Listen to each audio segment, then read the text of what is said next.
हमें घूमने ले जाएंगे। आप आज भी काम पर जा रहे हैं? हाँ बेटी, कहा था, लेकिन क्या करूं बता, काम से छुट्टी ही नहीं मिली। तुम्हें अगले हफ्ते ले चलूंगा बेटी, ठीक है? मुझे जाना है, अभी जाना है। मैंने कहा था एक बार कोशिश करके देखिए ना, अगर छुट्टी मिल जाए तो। रीमा, अगर छुट्टी मिलती तो मैं नहीं चाहता क्या? मुझे जाना है। माँ, ओ माँ, पापा से कहो ना। बेटा जिद मत करो, तुम्हारे पापा को काम है। अगले हफ्ते हम सब घूमने जाएंगे, ठीक है? इसलिए मैंने तुमसे कहा था जब तक छुट्टी ना मिले तब तक इनसे घूमने की बात मत करो। मैं जानबूझ के ऐसा नहीं करता हूँ, क्या करूँ बताओ। मेरे साथ जो आदमी काम करता है उसकी पत्नी बीमार हो गई, इसीलिए मुझे काम पे जाना पड़ रहा है। ठीक है, अगली बार देखते हैं। अब मुझे देरी हो रही है, मुझे निकलना होगा। अपना ध्यान रखना। तुम लोग भी अपना ध्यान रखना।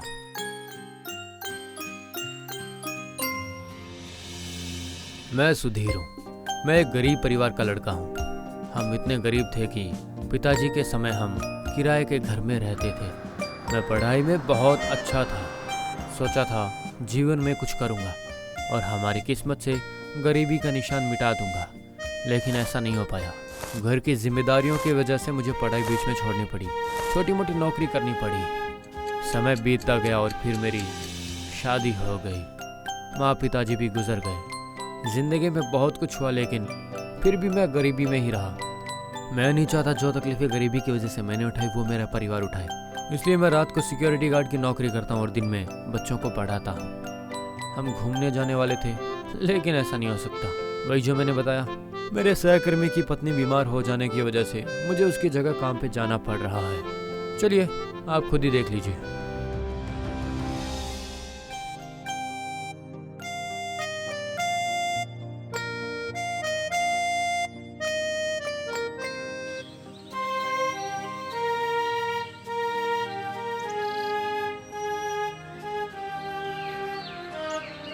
अरे सुधीर, तो तू क्या डे शिफ्ट में काम कर रहा है क्या? नहीं मनोज चाचा, नाइट शिफ्ट में हूँ। आज मन्नू अपनी पत्नी को लेकर हॉस्पिटल गया है, तो उसके शिफ्ट में मुझे आना पड़ा है। और तू जो कह रहा था तू आज अपनी फैमिली को लेकर घुमाने जाएगा, क्या हुआ? हाँ, जाने वाला था पर ऐसा हुआ नहीं, लेकिन एक तरफ से अच्छा है। अभी इससे जो थोड़ी बहुत एक्स्ट्रा कमाई होगी उससे मैं अपनी बेटी के लिए जूते खरीद लूँगा। इसलिए मैं मैनेजर के कहने पर ज़्यादा कुछ ना सोचकर सीधे यहाँ पे आ गया। हाँ वो सब तो ठीक है, लेकिन बेटा बीता हुआ कल वापस नहीं आएगा, ठीक है?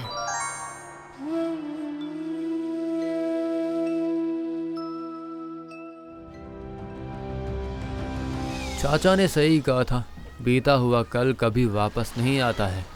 इसी तरह 2 साल और गुजर गए। फिर मैं सिक्योरिटी गार्ड का इंचार्ज बन गया, इसीलिए मेरे काम का दबाव और बढ़ गया। कह रही थी मामा के बेटे की शादी है, तुम जाओगे नहीं? कितने दिन हो गए मामा के घर नहीं गए। मामा बार बार तुम्हारे बारे में पूछते हैं। अच्छा ठीक है, मैं जाने की कोशिश करूँगा। मुझे पता है तुम कोशिश नहीं करोगे। तुम सच में बता सकते हो कि तुम्हें नहीं जाना है। रीमा, मुझे समझने की कोशिश करो, मुझे बहुत काम है। काम तो सिर्फ तुम्हारा ही काम रहता है क्या? और बाकियों का कोई काम नहीं है? पर वो अपने परिवार को भूलते नहीं है, समझे? तुम्हें पता भी है कि मैं दिन रात किसके लिए काम करता हूँ बता? तुम लोगों के लिए, ताकि तुम्हें किसी चीज की कमी ना हो। तुम भी मेरी तरह गरीबी ना देखो, ताकि दिया और बबलू को कोई तकलीफ ना हो। क्या कहा? उनकी तकलीफ? तुम उनकी तकलीफ समझते भी हो? क्या तुम कभी भी किसी भी काम में उनके साथ रहते हो? तुम पूरे दिन तो बस अपने काम में लगे रहते हो। तुम समझते क्यों नहीं हो? अब बच्चे बड़े हो गए, उन्हें बस खिलौने या चॉकलेट नहीं चाहिए, उन्हें अपने पिता के साथ समय बिताने की इच्छा होती है। हाँ, मुझे पता है हमारे घर में कोई चीजों की कमी नहीं, पर इसका ये मतलब नहीं कि तुम सारी चीजें छोड़कर बस अपने काम में ही लगे रहो हमेशा। रीमा, मुझे समझने की कोशिश करो। मैं अब सिक्योरिटी गार्ड इंचार्ज बन चुका हूँ, इसीलिए मेरी जिम्मेदारियाँ थोड़ी और बढ़ गई है। और दिया और बबलू हमेशा छोटे नहीं रहेंगे। उनके भविष्य के लिए, उनका भविष्य संवारने के लिए मैं ज़्यादा काम करता हूँ, ताकि उनके जीवन में मेरी जैसी तकलीफ ना हो। रीमा, मैं इतना पैसा कमाना चाहता हूँ ताकि उनके जीवन में कभी कोई कमी ना हो। बस बहुत हुआ। इस दुनिया में हमारे जैसे और भी बहुत से गरीब लोग हैं, पर इसका ये मतलब नहीं कि वो अपनी पूरी जिंदगी पैसे कमाने में खत्म कर दे। इन पैसों की वजह से तुम अपना ही कीमती समय खो रहे हो। समय का भुगतान समय से ही करना पड़ता है। क्या कहना चाहते हो तुम? तुम समझ नहीं पाओगी, मुझे निकलना होगा, नहीं तो देर हो जाएगी।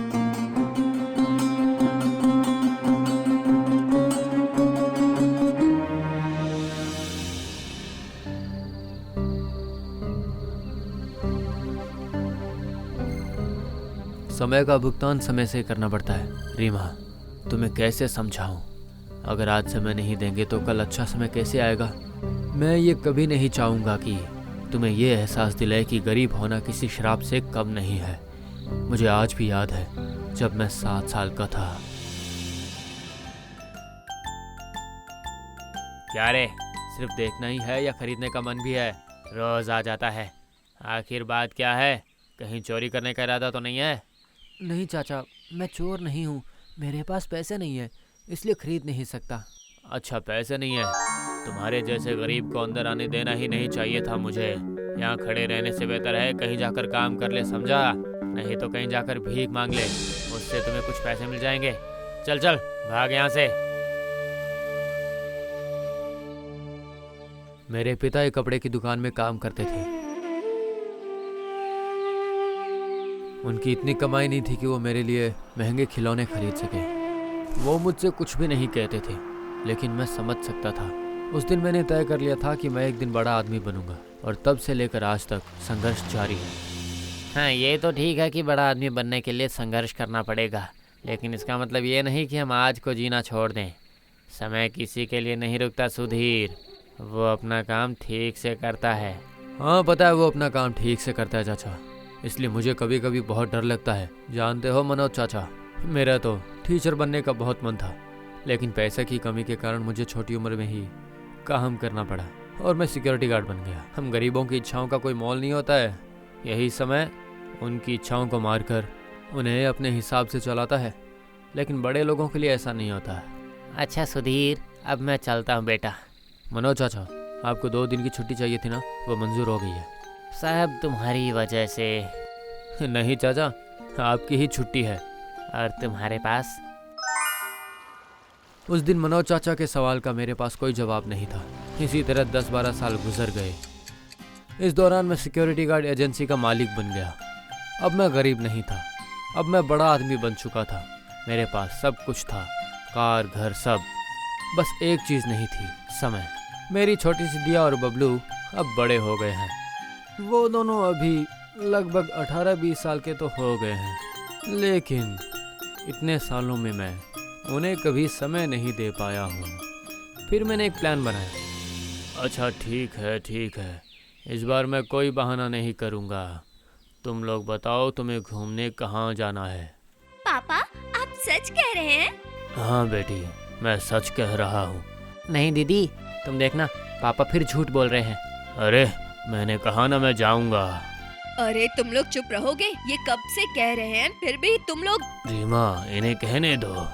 पापा, 2 दिन बाद ही बबलू का चेन्नई में एग्जाम है। मैं सोच रही थी क्यों ना हम भी वहाँ जाकर चेन्नई का समंदर देखें।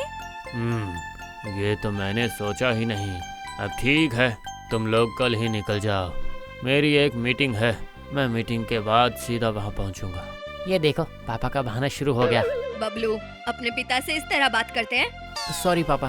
अरे कोई बात नहीं, तुम लोग जाओ, देखना मैं तुमसे पहले पहुँचूंगा।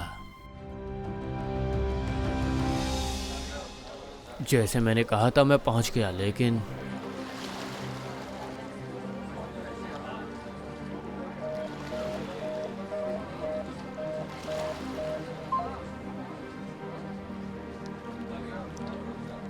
यहाँ इतनी भीड़ क्यों है? किसी को कुछ हुआ तो नहीं? अरे भाई, क्या हुआ है? यहाँ इतनी भीड़ क्यों है? क्या बोला आपने? भीड़? अरे यहाँ एक परिवार डूब गया है। क्या? वो किसी और की बात नहीं कर रहे थे, मेरे परिवार के बारे में कर रहे थे। मेरी रीमा, दिया, बबलू, वो सब एक हादसे में समुद्र में डूब गए थे। मैंने सब कुछ खो दिया, आज बीता हुआ कल, सब कुछ। मेरे पास बचा बस कमाया हुआ पैसा, उसके अलावा कुछ भी नहीं।